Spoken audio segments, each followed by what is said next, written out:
Hey guys, welcome back to Magic TV. My name's Craig Petty, and this is the start of a brand new series right here on Magic TV. So, what's new about this series?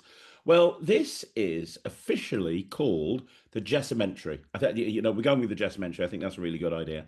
And for the last month, we've been looking for the next star of Magic TV. You guys know if you've been watching this that a couple of years ago, Matt went from being a complete Muggle to a magician, and then to a really successful gigging magician. And I wanted to do the same thing again, but with somebody outside of my office. So we had hundreds of people apply. Everyone sent in a video. We put the videos online. You guys voted, and it was kind of unanimous that the winner was Jess Howard, which is absolutely fantastic. So Jess is the new star of Magic TV. She's going to be in the Jess-umentary, and my goal is to try and help Jess hit whatever goals she's got in Magic. Now, I'm going to be honest with you. I haven't really spoken to Jess about this much. I don't even know what her goals are in Magic. I've known Jess for a little while, and I'm sure we'll talk about why, but I've known Jess from the YMC, and, obviously I'm involved with that with Ryland as well. But this is not about me. This is about Jess. So I'm going to introduce her right now. Without further ado, the winner of the competition and the person I'm going to be working with for the next few months is the one and only Jess Howard. How you doing, Jess? You okay? Yeah, I'm good. How are you?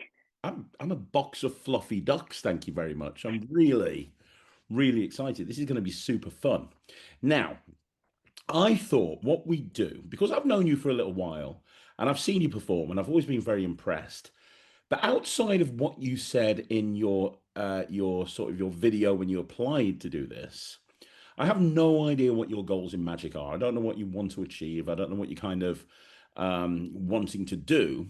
So I thought this first session, we could do two things. First of all, I can find out a bit more about you and kind of do a kind of a who is Jess? What has she done in Magic? Type thing, almost like a Talk Magic interview. Get everyone to find out who you are, what you enjoy doing in Magic, and then we'll figure out what your goals are, what you want to do, and we'll work it from there. Does that sound good? Yeah, sounds good.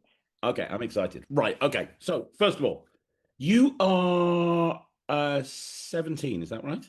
Yeah, 17 years old. Okay, so you're still at school at the moment. yeah, Yeah, doing A levels. yeah, Yes, brilliant. Okay, good. So I know you're a member of the YMC because obviously I see you there quite regularly when I drop Ryland off, and obviously I've met you and your mom when you were involved in Ryland's Britain's Got Talent Act, which was amazing. But I don't really know much about your origin story, so we're going to start there, Jess. Can you tell me how you got into magic? Where did this all come from? When did it all start? That's quite a hard question because most people have like a set point which they know they started magic, but I've got a few options which I can't remember which one came first. You know what I mean? Yeah, well, give us all the options and we'll work it out between us. One of them was watching Izzy Simpson on BGT Mm. because I was a similar age to her, and I thought it was really cool. Yeah, Yeah, because this is about 16, 17 now. So you would have yeah, been 8 when she went on Britain's Got Talent. Yeah, so that was yeah, a real inspiration for you, I can imagine. yeah. I think that was like the real inspiration, and then a couple of years later was when I actually like properly started doing magic, if you know what I mean. Okay, so you kind of saw Izzy on Yeah, BT and you were like, oh my gosh, there's this girl, she's doing magic, that's super cool. And you were inspired, but you didn't really do anything with it. You were just like, okay, this is really cool. yeah, I like magic. Izzy is awesome. And she is. So how did that, so 2 years later after that, you would have been about 10 years old. yeah. So what kind of changed at 10? How did you, what kind of sparked it off at 10? Was it? Um, I think probably it was getting at Christmas, as with most people, getting the Marvin's magic tricks, obviously. Um, and that from that I could just start practicing and just working out how much I love magic, really. Okay, so did you kind of fall in love with it straight away? Was it kind of like, Yeah, I think because so. some people get those magic sets, as much as I love Marvin, and I do, some people get those magic sets and they're like, they tinker with it for like 10 seconds and they're like, yeah, I can't do this. I have no idea how to put that ball in that tube. and it kind of goes in their bottom drawer, and then next Christmas they throw it away, ready for making more space for more presents. Yeah. What? Obviously, that didn't happen to you. Did you kind of like think, "Oh my God, this is awesome"? Like, what was, what? Well, it's quite a long time ago, so it's hard to remember. Very good. But um, I think, well, obviously, I found it really cool to start learning the magic from it, and then I think it not necessarily the learning, but more when I started showing it to my family. They obviously were impressed, even Hmm. if they weren't impressed by the floating match on some Hmm. um things. But I like seeing how they reacted to the magic, and it made me really want to carry on and get better, really. And how did you carry on? So you've got your Marvin's Magic set. You've learnt all the tricks in there. What was the next step? Was it like going to a magic shop? Was it getting a magic book? Was it going to the YMC? Like what happened? You've learnt all the tricks in the Marvin's Magic box set. Where did you go kind of from there to learn more? I think the first thing I did was I got a couple of the like basic magic books from the local library, um, just like the ones which everyone can find. Like this was when I was younger, Hmm. and then after I'd learnt lots of the things and then practiced, that's when I started looking more at the magic shops like Merchant of Magic and Alakazam, and actually getting the more like how would you describe them? Like the downloads and tricks which you kind of Yeah, see the more more professional commonly. magic. Yeah, Okay. Okay, cool. And so next question. When did you join the YMC then? Because that's a big thing. Because you don't live in central London, do you? You live in the south area, don't you? You live around uh, ish. around Swindon area, Okay, so okay. So not really near quite far London. away. So it's quite Yeah, far to get to the YMC. That's quite a journey to go from yeah, Swindon area to central London. Like you got to be really dedicated and really into magic to make that journey. Like what yeah. made you kind of decide? How did you find out about the YMC and what made you decide to join that? Um, I think it was at the start of lockdown. I joined when I was 13. So I think one of the reasons I joined then was because the even though obviously nowadays I go to the circle almost every month, um, at the time like we couldn't really commit because I'd have to go with my parents and stuff. I couldn't really commit to going every month. So it was quite a good a good thing for me. The fact it was on Zoom, which kind of meant which it was worthwhile joining because I'd be able to go to all the workshops because they Mm. were online because of COVID, obviously. Well, that makes sense. And Yeah, did you find so you started joining the YMC at lockdown?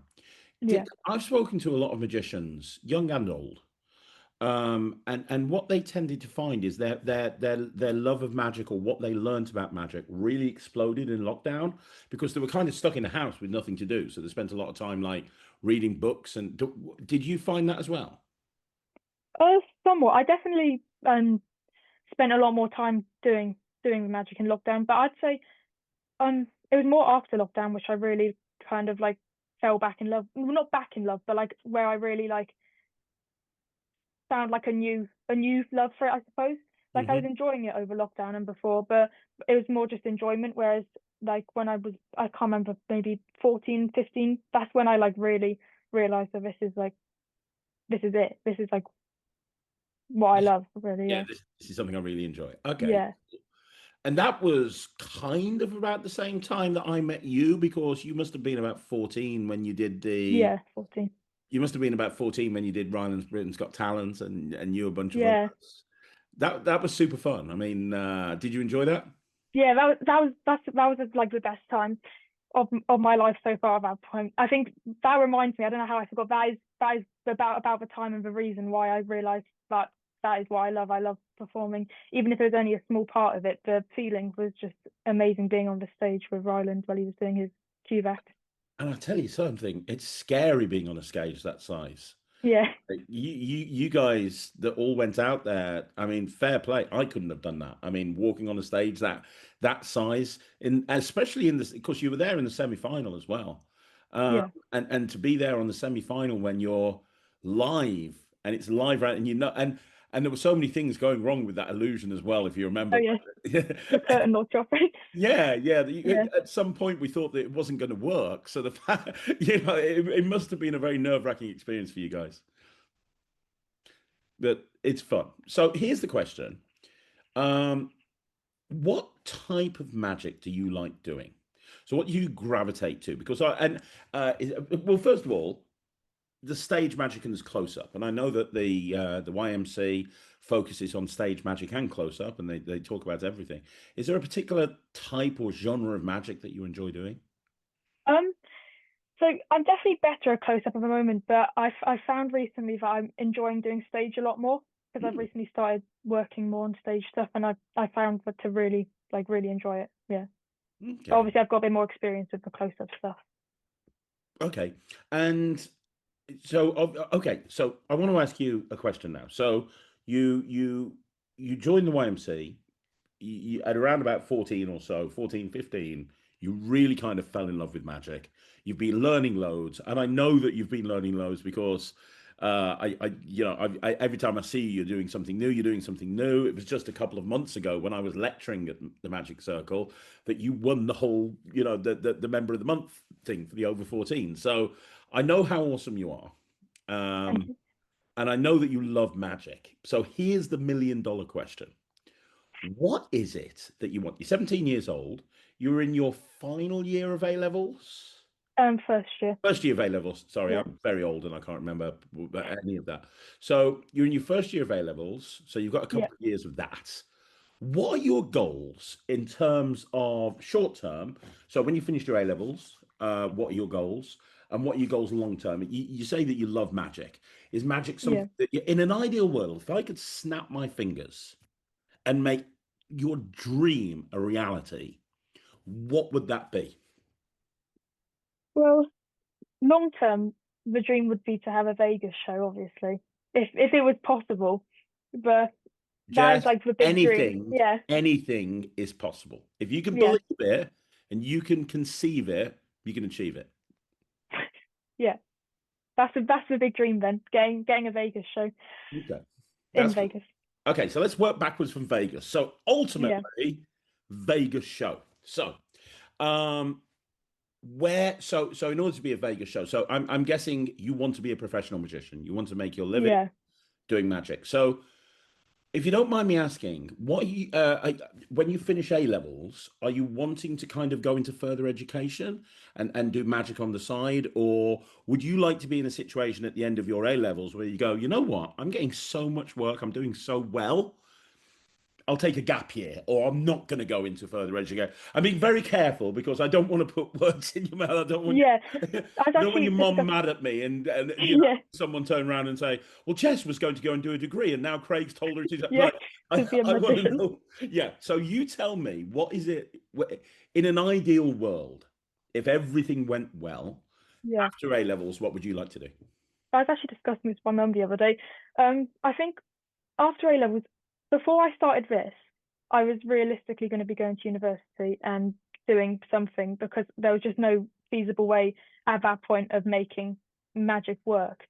Hmm. But since realizing that I'm going to be able to start working hard on this and making potentially a career out of it, hopefully, I think what if I'm making getting gigs and stuff by the end of my A levels, a good amount, I think I'll definitely take a year off to focus on magic full time for the year, like a gap year, and then see how that takes me and probably keep going full time. But then if for whatever reason I decided that it wasn't what I wanted to do full time for whatever reason after giving it a go for a whole year, I would just go back to the old plan because it's a good time to just test it for a year because but That's a I'm great. almost certain full time, yeah. So A levels finish around about July, June, July, don't they? That Yeah, end people of are June. sitting there, yeah, people are sitting their A levels at the moment. Yeah. And A levels are 2 years. So that gives you about a year to get into a position where you've got work and you can be like, right, okay, yep, I can do this. I can get, okay, good. This gives us a time scale. Brilliant. Right. Yeah. So next question. How much out right? I see you perform all the time at the YMC. How much performing experience have you got, both from a social performer point of view, an amateur point of view, but also from a professional point of view? Have you ever done any sort of paid gigs, or have you ever done gigs where you've been invited by a friend of the family to go and perform? What experience have you got as a performer?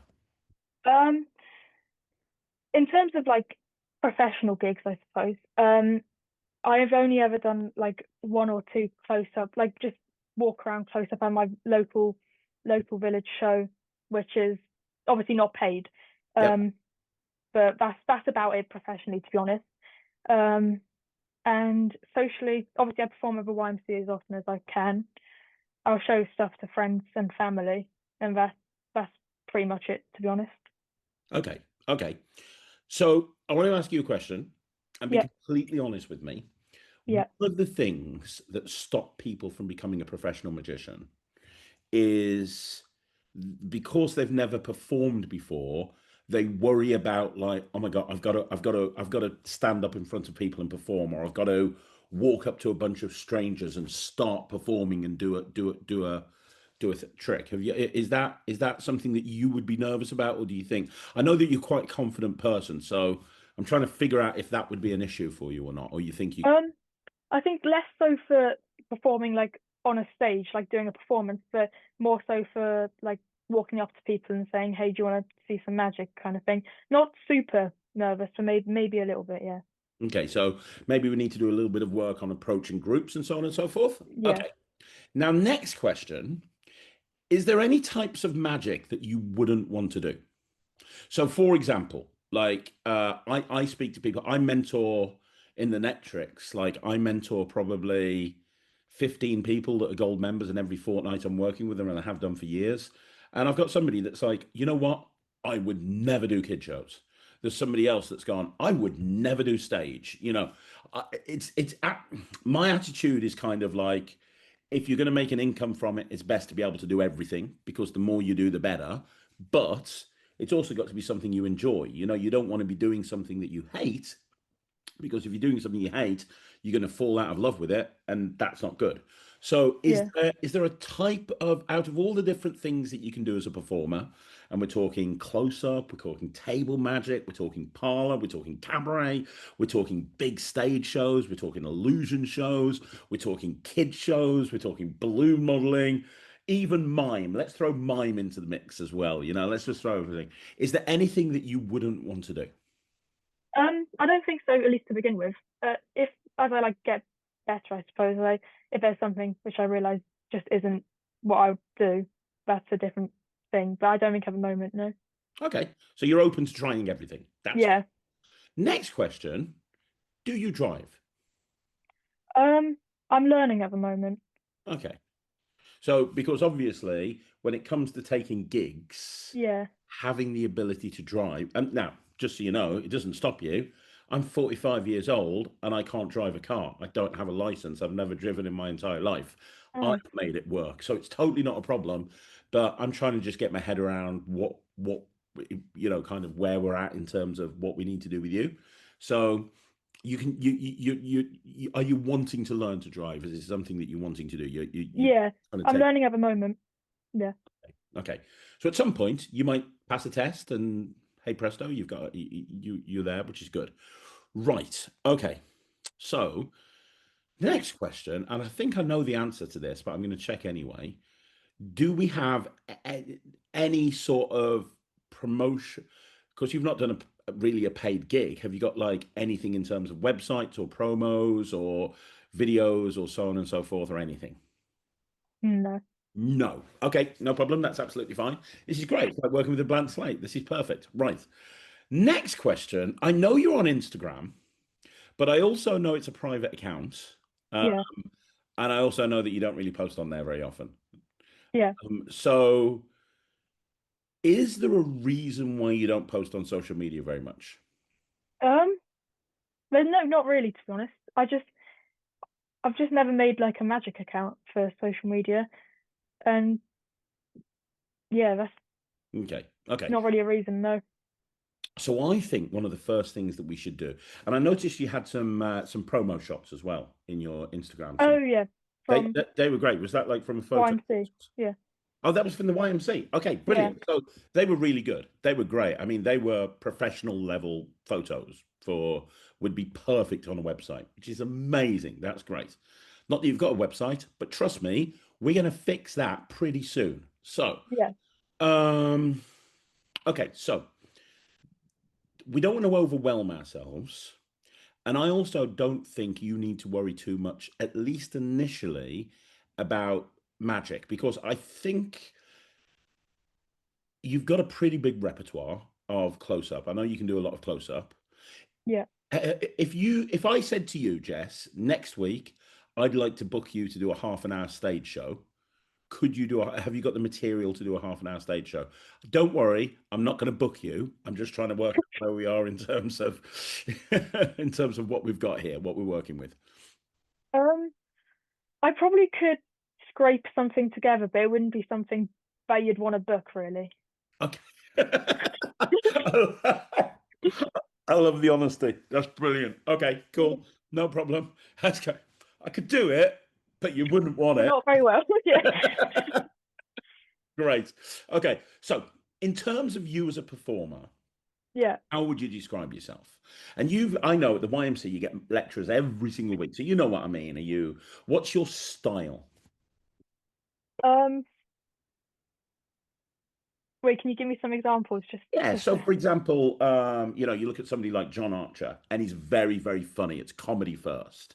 Then you look at yeah, somebody like Mark Paul, or you look at somebody like you look at somebody like Colin Cloud, and those guys are very, very serious, and they're still entertaining, but in a completely different way. You got somebody like Piff the Magic Dragon, who's just completely mental. You look at somebody like Mark Oberon, and he's very classical magic and does everything to music. You look at some of the stuff that Ryland does. Ryland's all about doing stuff to music and floating canes around and all that sort of stuff. Like different. Well, you look at somebody like Jack Rhodes. Jack Rhodes is just funny as hell. He just goes out there and he just tells jokes. He's hilarious. So do you have would you if you could imagine yourself going up to a group of people in a close-up situation, imagine yourself walking out on stage, you're doing this show that you've scraped together that nobody would want to see. What would people, when they walk away, assuming they like the show, what would they describe you as? What's your character? What are you going for? for stage, every time I've done something on stage before, it's always been mainly to music and Okay. quite with my last thing I did on stage as an exception, being quite serious. Last time it was definitely not serious, but that was more of just an experiment. But it's normally more serious on stage, and also not for close up, not like serious, so more like not. It's kind of hard to explain. Like not funny, but like not like serious, but not too serious. If you know what I Yeah. mean. Yeah. Not taking Yeah. myself too seriously, but Have taking you the ever magic seen Oliver seriously. Tabor? Yeah, Are we talking more like Oliver? He comes on stage, he looks very serious, but there's lots of comedic moments as well, and there's lots of yeah, winks to the audience, that sort of thing. yeah, more like that. Yeah, Okay, okay, cool. But you're not going to walk out on stage and start telling jokes and be a Jack Rhodes type of person. So no. that's good. You see, that's what I need to know. So what type of magic? So what sort of stuff? You say you've done stuff to music before on stage. What type of things have you done? Um, Mainly like I've been working on manipulation lately. Okay. Not fantastic manipulation, but not like Harry Merlin Piper level of manipulation, but good enough for a stage performance Harry manipulation. had to start somewhere. He didn't come out the womb back part. Yeah, Oh, at least I don't think he did. If anybody did, Harry well, did. he may have done. Yeah, Yeah, we if don't know that anybody for did, sure. Harry did. Yeah, Just imagine coming out, and go, whoa, is that yeah, your yeah. But everyone has to start somewhere. Everyone yeah. start somewhere, that sort of stuff. Okay, so you've done some manipulation, and what other types of magic have you done to music? Um, oh, I've done a drinks act to me, like a think a drink kind of act to Oh, music. really? Oh, Yeah, that's cool. Brilliant. and lately I've been working. I've not actually done this act at all, and I've only just started working on it, but I'm working on a quick change act at the moment to music. Really? Oh, Yeah, well, quick change is one of my favorite types of magic. That's amazing. yeah. Brilliant. So, do you have a background in dance? Because a lot of no, No, and no. Okay. I think that's a bit of a problem at the moment with when I'm trying to do the quick change. I'm not very dancing.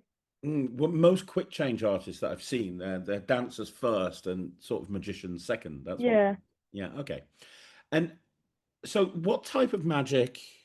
Actually, let me ask you this question first. So, you said that you tried something recently that was experimental, that wasn't kind of more sort of. What was that? It was still to music. It was an act. It was it was an act about a holiday on the beach. Um, I did it for J Day this like last year, and I didn't get through, but apparently I was close to getting through according to James Friedman. But so it wasn't too bad the experiment, but it was more me. It was kind of my first time experimenting with like a full stage performance, and it Hmm. was more funny than serious. Okay. So it It had was lots of comedic moments in it. yeah, Okay. Okay, that's cool. such That as sounds. a glass of water spilling over my head from a hydrostatic glass.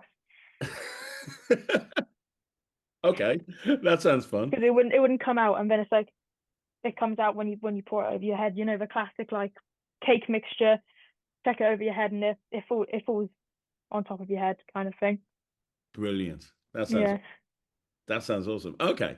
And if you were doing close-up magic, yeah, obviously you don't have a backing track to close-up magic. You can't walk up to a group of people with music in the background. What sort of style would you go for with close-up? Describe a set to me. If you were going to go up to a group of, say, two or three strangers, and you yeah, wanted to do like three tricks to them that you're comfortable doing. So what I mean by that is like, there's certain tricks that are thousand timers that you just do. You know it. You've done it a million times. You've done it inside out, back to front, upside down, left way, sideways. So for me, it would be probably card under box, yeah, shop, coins across, that sort of thing. Those are the ones that I've done like a bazillion times and I don't have to worry about it. Would yeah. what would your set be if you were going to do sort of a close-up set? Definitely card under box. That's probably the same as you. That's probably the thing I've done most Oh, because it's just brilliant. easy, quick, Yep. and yeah. Um, Other things probably. Hmm. It's for like a close up set. Yeah, just like going up to a couple of people and performing a bit of a close-up set to them. There's a bit of a table. You can do anything you want to. They're open and they're receptive to magic, something that you kind of feel comfortable doing that you don't have to think too much about. Probably any card at any number. Okay. Well, now you're officially my favorite person of all time. That's Yep. okay. So On you one of them. we've got an A can. We've got an A can. We've got card in the box. What would the third one be? Um, Third one. I would say chop cup, but then I've got two of the same things as you. But Wrong with that. It's probably the same thing as a lot of other close-up workers. Card yeah, in the it's box. quite basic, It but just works. yeah. Okay. Okay, cool. Brilliant, brilliant, brilliant. Okay, so would you say you gravitate a lot towards card magic as well? Because you've talked about learning manipulation, and you described card in the box as easy, which is amazing because a lot of magicians would not describe that as easy. I love the fact that you were like, yeah, card in the box, it's quick, it's easy. That's awesome. Well, yeah, you know what I mean. Not too hard. Yeah, yeah, Jess has got skills. We're good. Okay, that's awesome, brilliant. So those are your kind of your thousand timers, right? Okay, so Yeah. we've got close up, we've got stage, and you'd be open for doing kid shows as well. That's something that because here's the thing, right? We've got the reason some magicians love kid shows, some magicians hate kid shows. I'll tell you why I love kid shows. One, I just think they're amazing. Kids are just completely and totally honest. Oh Because yeah. adults, if you're performing to a bunch of adults and they don't like the show, they will still watch it out of politeness and they'll go, "Oh, that's very good. Yes, yes, well done, old chap. That's wonderful. Yes, good job, good job. Yes." But a kid, if they don't, if you're doing a kid show and you suck, they're going to stand up, they're going to walk off, and they're going to leave you there. And that happened to me.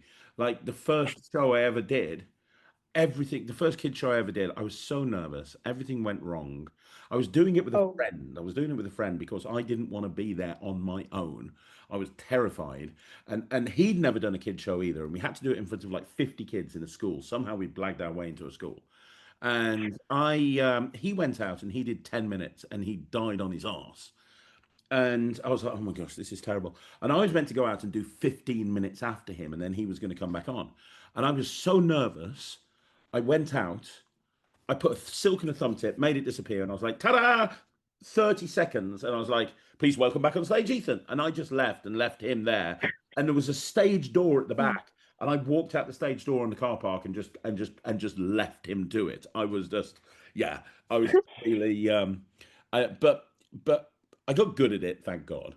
But yeah, so first of all, kids are honest. They will yeah, tell you if you'll suck. But second of all, I find that a kid show is a great place to work in stage material. Because yeah, here's the thing, a kid show is you performing in a stage type of environment, but in a less stressful situation. It's a little bit less stressy performing to 20 kids in a village hall than it is performing to 100 people on a stage in a theatre. yeah, So you can take, if there's something you're working in a stage show, you can do it in a kid show and you can get those beats and those timings in. And then it means that you're not doing it cold when you put it on stage for the first time, if that makes sense. yeah, Now, not always the case. If you're wanting to put into your stage show a knife through arm with blood going everywhere, probably not the best place to work it in a kid show, but generally, it's a good place to work it in. That's the second reason. And the third reason is I have met so many magicians, Jess, that are brilliant magicians, professional magicians, but they are terrified about performing for kids. Like they'll go to a wedding booking for close-up magic, and there'll be a kid there, and they'll avoid the kid like the plague, like the kid's got the lurgy or something, and they'll have nothing to do with that child. Or they'll do a stage show and there'll be kids in the audience and they'll just blank the kids. By having the ability to do a kid show, it means that you can deal with those situations quite comfortably as well. So you'd be open to trying kid shows, maybe. yeah. Um, okay, okay, good, right. That's good. And if you were going to do a kid show, have you ever tried performing for kids at all? I'm just trying to get an idea of where you are for stage, close up, and kid. No, you never. No, no, Okay, nothing. nothing. Right, okay. Apart from obviously just if they were parents of a like show I've done the village thing, but So, and tell me what this village thing is, because that's the one that you've done a couple of times and you've not been paid for it. It's a thing which is cool. What were you doing there? What is this? What was it this? was just it's like a village like event, just a show where local like businesses, craft stands, food places, and magician in my case have a little stand in the field, the village field, um, and people from the village or other villages come around and just come and look around and watch the people. There were some Morris dancers as well in this one, other one this Oh year. wow! Yeah, Can't beat a good Morris dancer. no, that's That's what they were doing there. awesome, awesome. And so Yeah, you would, so people coming up to you and you were showing them magic at your little booth yeah. sort of thing. I used to do that quite a lot. That's got a name. That's called bunco booth. But you didn't realize that. No. Useless info. I'm full of useless information. A bunco booth is when you go to an event and you set up a little booth and people come over to you instead of you going over to them. It's called a bunco booth. I Uh, I used to do a lot. I used to actually have a bunco booth and I used to go to events and set my little booth up. It was oh, you actually had a booth. I had a little booth. I used to take it and Oh, set it up and I had it all rigged up with lapping systems and thread and magnets under the close-up pad because people had come up to me. oh. Had it all rigged up. It was brilliant. I had a like what's it called? A gazebo and a table. I need a bunko booth. You need a bunker booth. You need to Yeah, build a bunker booth. They're coming back. They're going to be big. All right. Okay. Cool. Brilliant stuff. So here's what we need to do. We need to get you performing more. Right. yeah, Okay. Now you might have heard me talk about this on Magic TV. If you have, I'm sorry. I'm going to mention some stuff that you might have heard before, But when I'm mentioning it to you now, it's specifically for you. I know that other people are listening to this. There's people on the internet all over that are listening to this, but this is specifically for you. Right. Okay. So, have you ever heard me talk about the ACE strategy? ACE. Yeah.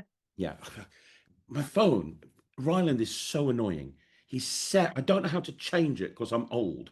And he set my text tone. So every time someone sends me a text, it comes up chicken jockey from the bloody Minecraft movie. So now I'm chicken jockeying every couple of seconds. Sorry about that. Yeah. So, Ace, when you do a gig, because we need to get you to do more gigs. Okay. When you do a gig, there's three things that we need to get from the gigs. Either ACE. Now, the first one is assets. It's fine to do free. Some people will give you the advice and they'll say, "Oh, Jess, you should never do free gigs. It's devaluing the market. Never do free gig." That's rubbish. Okay. Absolutely rubbish. It is perfectly fine to do free gigs. I still do free gigs now. But you want to get something from it. So the first thing you get from it is assets. You need assets. We're talking about social proof because you have no social proof. If somebody typed into the internet, Jess Howard magician, I'm guessing nothing's going to come up, right? Yeah. So we need assets, whether that be testimonials from clients, whether that be a video at an event, whether that be photos, whether that be like photos from a photographer of an event where you're spreading a pack of cards and people are going, one of those things that you get on all the websites all the time. They're examples of assets, testimonials.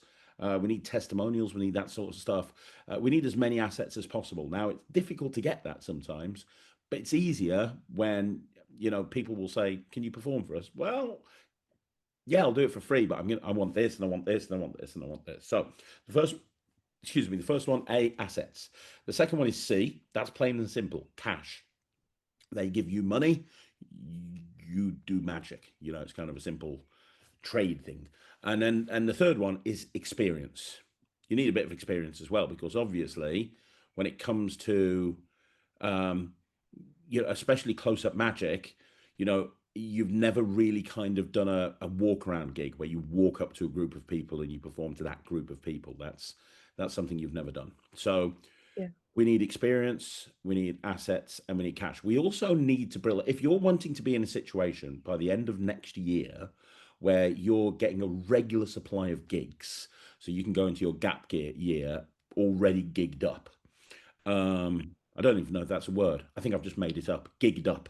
Yes. I like it. Yeah, I I'll think be we're going to using go it. with that for now. If you're wanting to go into your your year after A levels gigged up, we need to build up Jess as a brand. Okay, so Yeah. you need to be a magician, because here's the thing, right? Um, these days, more than ever. Okay, so in the old days, back when I was your age, Jess, long, long time ago, everybody found magicians and anything else on the Yellow Pages. You probably don't even remember the Yellow Pages. Big, huge book goes through your door. That's it. Before the internet, there was a big thing. The Yellow Pages. It was about that thick. People used to go on TV and try and rip it in half. It was so big. It was massive, and it had every single thing you could possibly want, and you just go to that section. And it was very, very easy to get work, because all you'd do is you'd make sure that you paid the Yellow Pages enough to be there, and the smart people like me would realize that it was in alphabetical order. So I changed my name to my company to another magician, Craig Petty, and I would appear number. I'd be the first listing in Yellow Pages, and it was very easy to get work. You did that, and you did word of mouth. People would tell everyone about it. And of course, you couldn't search for people on the internet, so you spoke to your friends and your family. These days, that's not the case, because these days we're living in a digital world. So these days, more than ever, people look on the internet for anything. So let me give you an example. If you are shopping for a new magic trick and you want to buy the latest Daniel Garcia trick, have you seen that new Daniel Garcia trick? One card. It's just come out. Yeah. Yeah. So you might be thinking, okay, one card, Daniel Garcia, £60, a lot of money. Looks good though. I wonder if I should buy it. You're probably not going to rush out and buy it straight away.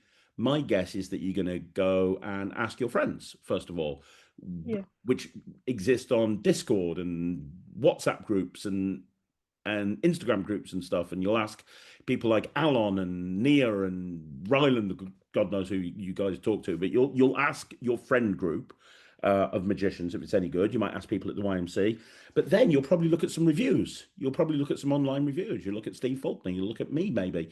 You look at all the different reviewers online. You might check, I don't know, some Facebook groups or something. If you're absolutely insane, Jess, you might go on the Magic Cafe, but probably not. But you'll look at all these different places, and then you'll make a decision as to whether the trick's any good or not, right? That you're not just going to go and do the trick, right? You're not Yeah. just going to go and buy the trick unless it's something that you've seen or whatever. It's the same with booking a magician.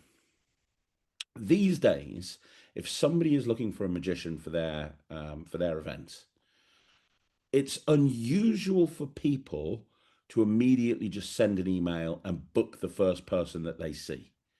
What they will do is they'll send a few emails out, they'll get a few replies, and then they'll check that person online. They'll go, okay, this person, Craig, he seems pretty good. Let's look at him on social media and see what he's like. Let's look at his Instagram.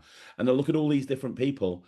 And this is a good thing because magicians, Jess, generally, not all the case, but a lot of magicians are generally quite lazy and they don't like working very hard. It's why some magicians these days are struggling for work.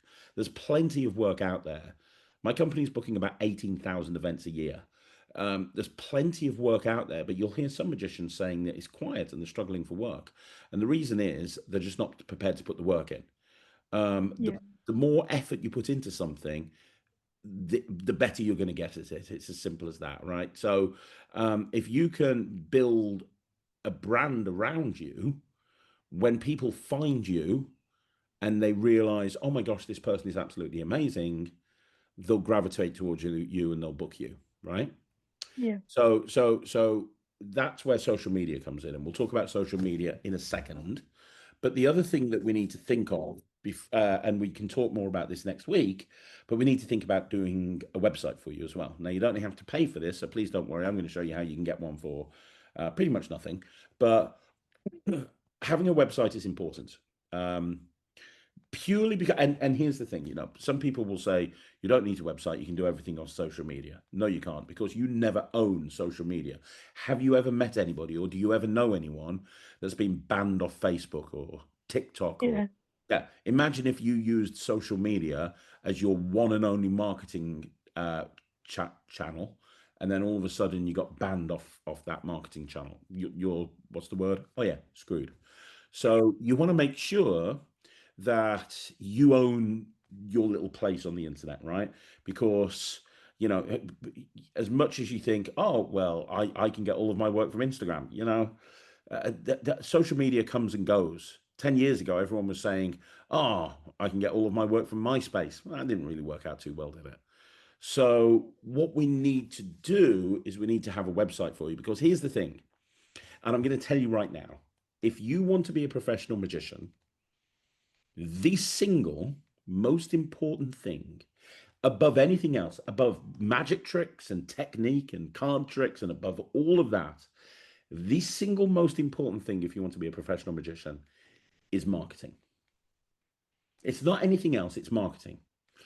Yeah. Of course, marketing will generate leads or inquiries. Leads and inquiries will generate bookings. Bookings will generate turnover, money, profit, which you can then invest into your business and buy more magic tricks, and eventually buy really big magic tricks, take them to Las Vegas, and we've hit your Las Vegas residency. Right? That's how we do it. But working backwards, without without marketing, there's no sales. Without sales, there's no turnover. Without turnover, there's no money. Without money, you don't have a business. What you actually have is a paid hobby. So Yeah. marketing is the single most important thing. It's more that I have met some truly, truly terrible magicians. Some of the worst magicians that I've ever seen, I have met. and they are very successful because they are very good at marketing and they are very good at magic, very bad at magic. Now, the best thing is to be good at both. So you're good at magic, but you're also good at marketing, right?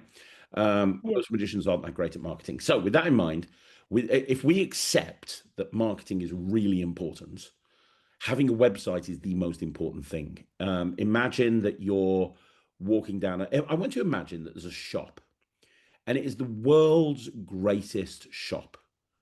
Just this shop is incredible. It sells everything. You walk in there, and it's got everything for sale you could possibly want. Everything, right? Anything you could want, it's there. The staff are amazing. The second you walk into this building, oh my God, it's brilliant. It's like Willy Wonka's chocolate factory, but for everything. Now imagine if that shop was on a high street, but the outside of the shop was boarded up, the windows were boarded up, the door was boarded up, and you couldn't tell what it was until you walked in. Nobody would go in there, right? Nobody No. would go in there, right? And you're kind of like that shop. You're the most amazing magician in the world. And by the way, I want you to remind yourself about that every single day. Remind yourself how amazing you are. Okay, because you've got to believe in yourself. If you don't believe in yourself, nobody else will. So I believe in you. You have to believe in yourself as well. So you're the most amazing magician in the world. But if nobody knows about you, how are people going to book you? Yeah. So having a website is a little bit like building a big, massive sign in the high street that's pointing to this shop that says the most amazing shop ever. And then all of the boardings up are taken away and there's all lights and everything. And it's like, oh my God. Now that's when people start going into the shop. And that's when you have to make sure that your shop is good. Now, I genuinely don't think we have to worry about that. I think that you are going to be fine. Are we going to do a bit of work on magic? Yes. Are we going to talk about walking out on stage? Yes. Are we going to be talking about like approaching people in a group? Yes. Am I going to be pushing you out your comfort zone a few times over the course of the next few months? Absolutely 100%. But I don't think we have to worry. So what we do have to be concerned about is getting a website for you, right? Yeah. We need to think about having a website. And so we have homework for next week. Okay. And we're going to keep it really simple. We're going to keep it really, really simple. The first thing is I would like you, if it's okay with your mom, to set up a magic Instagram account. Okay. Yeah. Keep it separate to your private Instagram account. Keep your private one for friends and family. Yep. Absolutely fine. Not a problem. But set yourself up a magic Instagram account. Okay. Okay. Because here's the thing. Like I said, the thing about people looking these days, we talked about people looking for reviews, and you look for reviews on this, you look for reviews on that. People look for affirmation that they're booking the right person. So what we want to do is if somebody finds you, so step one is getting them to find you. Step two is when they find you, if they Google you or do a little bit of research into you, they go, oh yeah, she's definitely the person for the job. And how we do that is we make sure that you show up positively when people search for you. So we want to make sure that your Instagram account is, you want to make sure that you've got an Instagram account that you post regularly on. Because imagine this for a second, right? Imagine you're not a magician, and imagine you're wanting to book a magician for your 18th birthday. You're thinking, right, okay, I like magic. I want to book a magician for my 18th birthday. Imagine that you've contacted 5 different magicians and you're mulling up between the 5 of them. Now imagine that 4 of them, 2 of them don't have an Instagram account or any sort of social media at all. 2 of them do, but they post on there once every 2 years.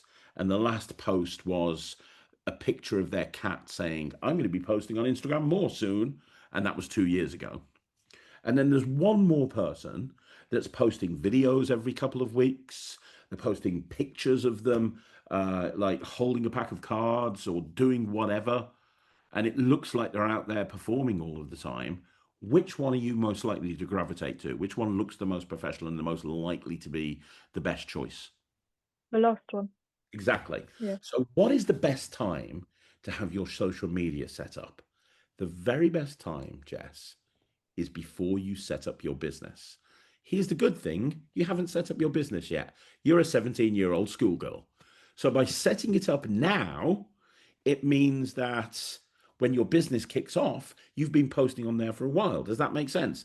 I have, Yeah. I have a friend, an amazing friend. He's been a professional magician for 20 years. He's only just started sorting his social media out, and that's not a great situation to be in. But with you, you're starting this at the absolute perfect time. And the one more thing I'll say, because we haven't got much time left, the one more thing I'll say is when I speak to people about posting on social media, they stress out and they worry about it because they're like, oh my gosh, how am I going to find something interesting to talk about every single day? First of all, you don't have to post every single day. Second of all, you don't have to do videos all of the time. You only do that if you're mental like Ryland. You don't have to do that at all.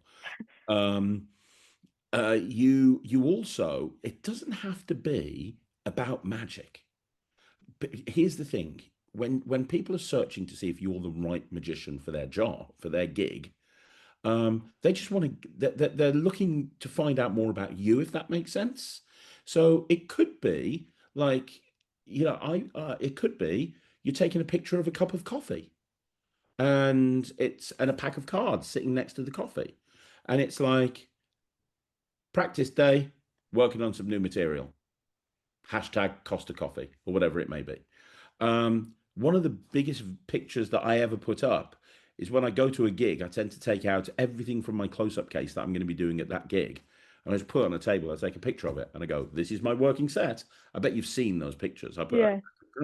I do that every so often. They get hundreds of likes. All I've done is taken all of the crap out of my pocket, put it on a table, and took a picture of it. But people like those pictures. They're like, "Oh, wonder what that is with the little ball. I wonder what that is. What's the buttony thing? What does that do?" Do you know what I mean? So Yeah. Yeah. people, it doesn't have to be a fancily produced video of you doing card manipulations. It doesn't have to be anything like that. Like I look at Rafferty is a perfect example. I know you know Rafferty really well. Oh yeah. His videos are amazing, like absolutely incredible. I was watching the other one, he was juggling snowballs, and the snowball just disappeared and then hit him on the head. I'm like, what am I watching here? It's amazing. Jack Yeah. Rhodes, his Instagram is amazing. And it's people like Rafferty and it's people like Jack Rhodes that make normal people like you and me go, oh my God, what? How can I even do Instagram? Like, it's going to take me like ages to set up a shot like that. You don't need to. It just depends on what you're looking to get out of Instagram. And you've got your own private account that you chat to your friends on. That's absolutely fine. The only purpose of this account is to promote you as a performer, so that Yeah. people, when they want to book a magician, they look into you and they go, "Oh yeah, she's right. She's the perfect person for my event." Does that make sense? Yeah. So, homework: set yourself up a Instagram account. Yeah. Let's just start with Instagram. Let's not go too crazy. Let's go nuts. You can link. Do you have a Facebook account, or is that just for um. Yeah. I've got kind of. Yeah. kind of a Facebook account? Because you can set Instagram to link up to a Facebook business profile. So you might want Oh to yeah. set a Facebook business profile for Jess the Magician as well, or whatever you want to be, and Okay. link it to Instagram. But set yourself up a business profile, and post one thing on there before next week. Just post something. Hey, I'm Jess and I do magic. It could be one of the pictures from the YMC photo shoot if you want to.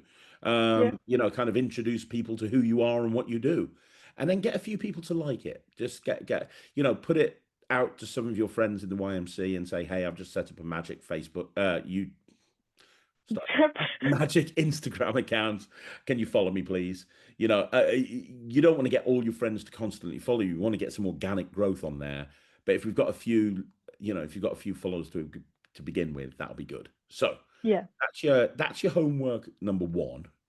And the second thing I want you to do, if you kind of accept that we need to have a website, the Yeah. second thing I want you to do is build a whole website by next week. And I'm just joking, don't need to do it. No, Well, you're serious for a second. You were like, so no. All I want you to do is have a look around.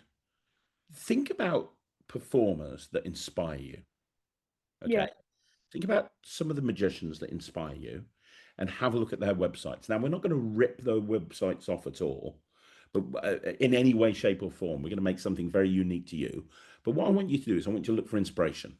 So have a look around some, think about, make a list of magicians that inspire you that you kind of think, yeah, I really like that person. Have a look at their website and just, if you see anything that you kind of like, oh, I like what they did there, they did this thing and that was really nice. And I think I could see that working for me.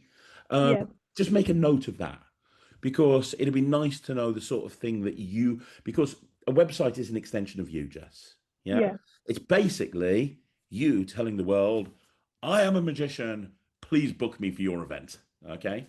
Um, yeah. Other than that, this is going to be, oh, hang on. It's got Mark Bennett calling. Maybe we'll get you a gig at Smoke woo, Rivers.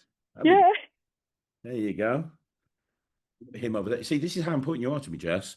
I'm hanging up on the governor, Mark Bennett here. He's calling me. I'm done with him.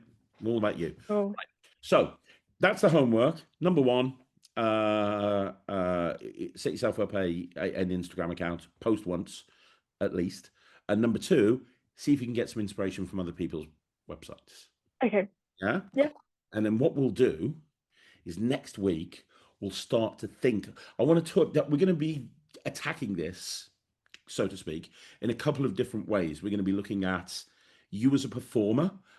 Spoiler: I might get you to perform a trick or two me a trick or two over Zoom to me.